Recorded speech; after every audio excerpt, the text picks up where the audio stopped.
Hello বন্ধুরা, আসসালামু আলাইকুম, good morning. Samira to Salim ব্লগে তোমাদের সবাইকে স্বাগতম। তো বন্ধুরা, সকাল সকাল আজকে ঘুম থেকে উঠে পড়ি, এতগুলো কাজ নিয়ে বসে গেছি, নারকেল আলু ভাজা।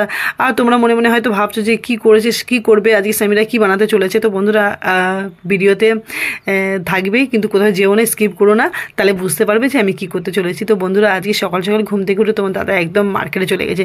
তোমাদের দাদা তো ওখান মার্কেট থেকে 2 কেজি মাছ নিয়ে চলে এসেছে, মাংস নিয়ে চলে এসেছে, আর বাকি সংসারে যে যাবতীয় যা লাগে সব কিছু নিয়ে চলে এসে আমাকে বলছে, সামিরা তুমি তাড়াতাড়ি একটু এগুলো কুটে কেটে নাও। তো আমি তো একটু রেগে গেছি যে এতগুলো মাছ আনতে হবে। তো বললো, আচ্ছা বাবা, অর্ধেকটা মাছ রেখে দাও, অর্ধেকটা মাছ রান্না করো। তো আমি বললাম, ঠিক আছে, আজকে কী দিয়ে রান্না করবো। তো বললো, সামিরা আজকে একটু পোলাও ভাত খেতে ইচ্ছে করছে, আর মাও তো অনেক ভালোবাসে পোলাও ভাত, তো আজকে পোলাও ভাত করে নাও। তো আমি শুনলাম, তো ফাটাফাট সব আমি স্টার্ট করে দিলাম।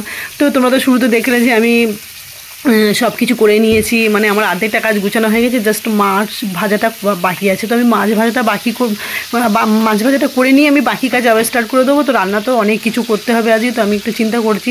আর তোমাদের দাদা তো একদম গোসল করলেই পরে ওর খিদে পেয়ে যায়। তো আমি ওকে বলছি যে তুমি তো গোসল করলে খিদে পেয়ে যায়। তো ও হাসছে আর বলছে, ঠিক আছে আজকে আমি গোসল করবো না, ঠিক আছে আমি এরকমই থাকবো। তো আজকে বেলা করে ও গোসল করবে, যার জন্য ওকে আমি বললাম যে ভিডিওটা তুমি করো।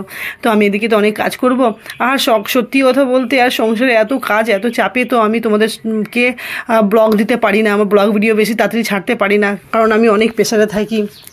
আর তোমরা তো সবাই জানো যে আমি কি করি। আমি 3-4 টাইম প্রাইভেট পড়াই, টিউশন পড়িয়ে আমার সংসারের সমস্ত কাজ করে গুছিয়ে আমাকে সব কিছু করতে হবে। তা আমি সব কিছু করে নিই, তা আমার কাছে তো একদম সময় থাকে না, যার জন্য তোমরা তো জানোই যে আমি মানে কত ব্যস্ত থাকি। তবু আমি তোমাদের জন্য ব্লগ বানাতে থাকি, যে তোমরা আমাকে সাপোর্ট করছো, ভালোবাসা দিচ্ছ, যার জন্য অনেক অনেক ধন্যবাদ, অসংখ্য ধন্যবাদ। তো বন্ধুরা, তোমরা যে আমাকে ভালোবাসো তারা প্লিজ কিন্তু কমেন্টকে জানাবে যে পোলাও ভাত কেমন লাগলো, আর পোলাও ভাত কে খেতে ভালোবাসে। আর যারা ব্লগে মানে আমাকে ইউটিউবে প্রথমবার দেখছে, তারা কিন্তু প্লিজ আমাকে সাবস্ক্রাইব করে সাবস্ক্রাইব করে নেবেন। তো আমার প্রত্যেকটা ভিডিও তোমাদের কাছে পৌঁছে যাবে, আর নোটিফিকেশান চলে যাবে আমি যখন যা ভিডিও ছাড়বো। তো বন্ধুরা, আমাকে কিন্তু পাশে থাকবে, আমাকে একটু সাপোর্ট করো, তোমাদের সাপোর্টের অনেক প্রয়োজন, তোমাদের ভালোবাসার অনেক প্রয়োজন। তো বন্ধুরা, আমি এদিকে আমার তো মানে পোলাও ভাতটা হয়ে গেল, আর আমি পোলাও ভাত নারকেলের দুধ দিয়ে করছি।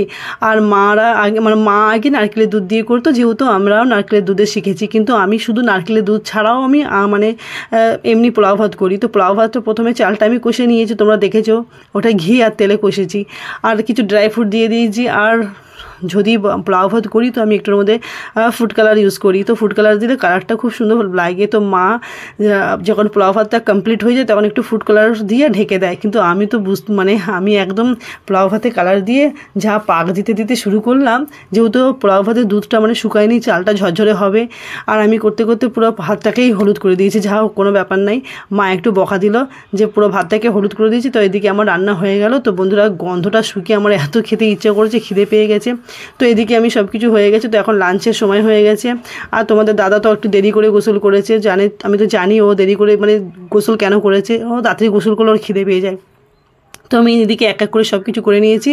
আর এদিকে তোমাদের দাদা এসে দেখছে আর বলছে, কত ওর ভালো লাগছে, ওর লোভ লাগছে যে তাড়াতাড়ি রান্নাটা শেষ করো, আর তাড়াতাড়ি আমাদের খেতে বসে। তো সত্যি কথা বলতে আমারও খিদে পেয়ে গেছে।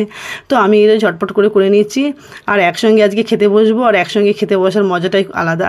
তো বন্ধুরা, সবসময় তো একসঙ্গে খাওয়া যায় না, তো আজকে একসঙ্গে খেতে বসছি। তো বন্ধুরা, এখানে লাঞ্চ করব আমরা, এই যে খাবার সব রেডি। তো আজকে দুপুরের লাঞ্চ সবাই এখানেই করে নেবো, বারান্দাতে, আর পাকাটা চালিয়ে নিই।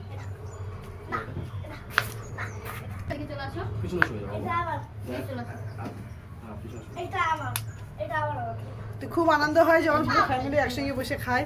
তো আমাদের তো ডাইনিং টেবিল নেই, তো যার জন্য আমরা এমনি একসঙ্গে সব খাই, তো দেখানো যায় না। তো আজকে সব একসঙ্গে খাবো, মা আমরা সবাই একসঙ্গে। তো মা, দুপুরবেলা সবাই একসঙ্গে খেতে বসেছি, কেমন লাগছে?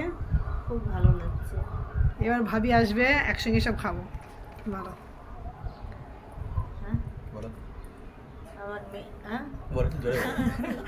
মা লজ্জা করছে। মা বলো, আমাদের ভিডিওতে বেশি করে লাইক করে সাবস্ক্রাইব করে সবাই। আমার মেয়েদের ভিডিওতে বেশি করে লাইক করবেন সবাই।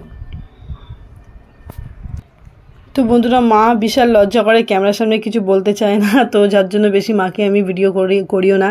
তো মা লজ্জা পায় বলে। আর এদিকে বাচ্চাটাকে খেতে দিয়েছি, আর বাচ্চাটা এক মুঠো ভাত নিয়ে বসে আছে, আর কখন থেকে এক মুঠো ভাত একটু একটু করে খাচ্ছে। তো বন্ধুরা আজকে পোলাও ভাত করেছি, তো পোলাও ভাতটা কে কে ভালোবাসে কমেন্টে কিন্তু জানাবে। আর এদিকে আমরা খেতে বসে গেছি, আর এত ভালো লাগছে, খেয়ে দেখছি খুব টেস্টি হয়েছে। হাজব্যান্ডও বলছে যে হ্যাঁ খুব ভালো লাগছে, মা ভাবি সবাই বলছে ভালো লাগছে। তো বন্ধুরা যারা যারা আমাকে ভালোবাসো তারা প্লিজ কিন্তু আমার পাশে থেকেও আমাকে সাপোর্ট করো। তোমাদের সাপোর্টে, তোমাদের ভালোবাসার আমার অনেক প্রয়োজন, আর তোমরা তো সব কিছু জানোই।